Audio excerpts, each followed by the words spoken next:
Look, listen, here's the thing about Tyrion Lannister that most people get completely wrong. They see the wine, the prostitutes, the constant smirk, and they think they've got him figured out. Midget drunk, right? Wrong. Tyrion doesn't drink because he's broken. Well, okay, maybe he's a little broken. But he drinks because he understands something that most people in Westeros are too sober to grasp. When Missandei asks him how he knows dragons don't do well in captivity, he doesn't hesitate. He just looks at her and says, "That's what I do. I drink, and I know things." That's not clever wordplay, my friend. That's a philosophy wrapped in a wine cup.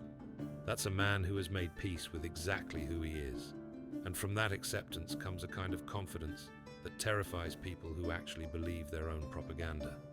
Now, you might be thinking, but Tyrion's just a drunk who lucked into smart decisions. Absolutely wrong. See, the brilliance of his strategy isn't that he drinks, it's that he drinks openly, deliberately, publicly. He lets everyone underestimate him. They see the goblet and the swagger and think he's just wasting away his potential. Meanwhile, he's always 3 moves ahead because everyone assumes a drunk can't be dangerous. But here's what Tyrion knows and what most people don't. It's not easy being drunk all the time, and if it were easy, everyone would do it. The difficulty is the point. He's weaponized his vices into camouflage for his intellect. And the real kicker? People remember his drinking more than they remember the crushing victories of wit that left them speechless. That's intention. That's genius. Tyrion's drunkenness isn't a weakness. It's a smokescreen. It's plausible deniability wrapped in a wine cup. When he says something outrageous or challenges power directly, there's always the convenient excuse that he was 3 glasses deep. But the words still sting. The insults still land.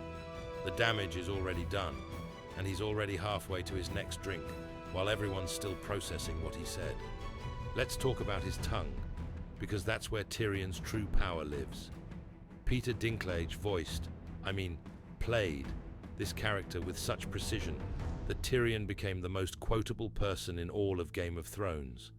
Not just a few good lines, hundreds of them, brilliant ones. The reason? Tyrion doesn't waste words.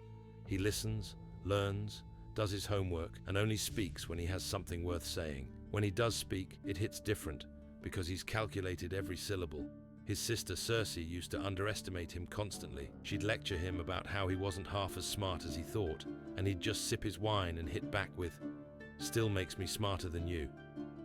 No yelling, no aggression, just a sip and a statement that demolishes her entire worldview.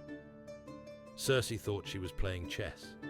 Tyrion was playing chess in 4 dimensions, while drinking and laughing at her.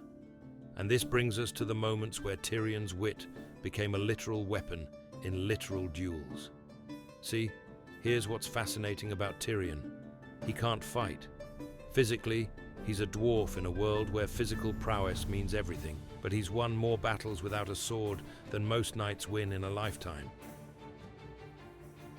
Take the trial by combat in the Vale, when Catelyn Stark threw him in the Eyrie on charges he tried to assassinate Bran. Tywin refused to show up. His brother Jaime wasn't available. So what does Tyrion do? He demanded trial by combat anyway. He had one ally, one sellsword named Bronn, who owed him nothing but coin. Ser Vardis Aegon, the Vale's champion, showed up in full armor, carrying honor and tradition like a suit of iron. He was trained since childhood to follow the knightly code, to fight with honor, to respect the rules. Bronn showed up with experience and ruthlessness. He showed up understanding that victory doesn't care about tradition. While Vardis tried to fight like a chivalrous knight, moving with predictable precision, Bronn moved like a predator. He exhausted Vardis with clever footwork, outmaneuvered him by refusing to engage in the way Vardis expected, and threw him out of the moon door. Clean victory. Tyrion walks free, tosses Bronn a purse of gold, and says the line that defines House Lannister: "A Lannister always pays his debts." That wasn't luck. That was Tyrion understanding something fundamental about human nature. Loyalty is cheaper than honor, and the man willing to be creative and unconventional wins against the man following the dusty rules of tradition. But Tyrion's masterwork of verbal combat happened at the wedding, his own wedding to Sansa Stark. Tywin shows up and demands that Tyrion consummate the marriage, publicly, ceremonially. It's not a request, it's an order from the patriarch of the most powerful family in Westeros. Tyrion, already 3 wines deep, fires back at his father with a drunk brilliance that would have gotten a normal person executed. Then Joffrey, drunk on his own power and stupidity, decides he wants to watch the bedding ceremony. The king literally commands it, and Tyrion, this small man, stands up and slams a dagger into the table so hard that everyone stops breathing. Then you'll be fucking your own bride with a wooden cock. Silence. Absolute silence. Joffrey goes purple with rage. Tywin stands up. For a moment, the entire political landscape of Westeros shifts because one drunk dwarf decided that some lines wouldn't be crossed. The bedding ceremony doesn't happen. Sansa isn't traumatized in front of the court. And Tyrion? He stays alive because even a king can't afford to execute a Lannister in front of all the nobles. He weaponized drunkenness, protected someone vulnerable, and won without throwing a punch. That's not luck. That's not accident. That's mastery. The thing is, Tyrion's wins always came from understanding people. He saw Bronn as a tool that could be maintained through payment. He saw Joffrey as an insecure child who needed to be humiliated in front of his power base.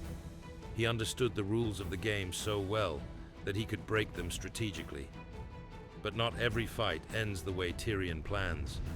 Sometimes, even brilliance can't overcome raw tragedy. When Tyrion was accused of murdering Joffrey, a crime he didn't commit, he demanded trial by combat. He found a champion, Oberyn Martell, the Red Viper, a man with his own vendetta against Gregor Clegane, who killed Oberyn's sister during the sack of King's Landing. This should have worked. Oberyn was faster, nimbler, more skilled. The Mountain was just brute force. But Oberyn Lee, his hatred blind him. He had the Mountain on the ground, beaten, and instead of finishing the fight, he wanted the Mountain to admit his crimes. He wanted the crowd to hear a confession. He wanted victory to taste like justice. And in that moment of rage and pride, the moment where his victory was in reach, Gregor grabbed him. The Mountain crushed his skull like it was fruit, not metaphorically, literally, in front of everyone, in front of Tyrion. The scene is both breathtaking and horrifying because it shows that sometimes, even when you're right, even when you're smart, even when you've won the intellectual battle and convinced everyone of your righteousness, the physical world doesn't care. The Mountain doesn't care about Tyrion's wit. Tyrion won the argument to get a trial by combat. He lost the outcome he needed. He lost his champion.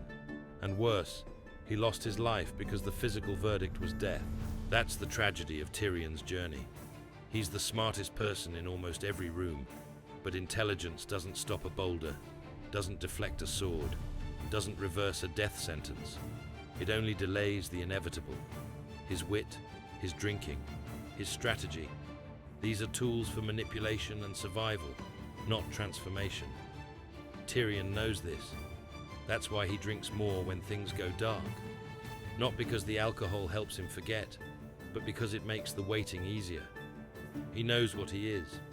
A man too clever to be executed easily, too dangerous to be left alone, too flawed to be loved easily, and too aware of his own limitations to ever truly win the game he's playing. I drink and I know things. That's not arrogance, that's honesty. And in a world of lies, Tyrion's honesty, wrapped up in wine and sarcasm, is the only thing keeping him alive.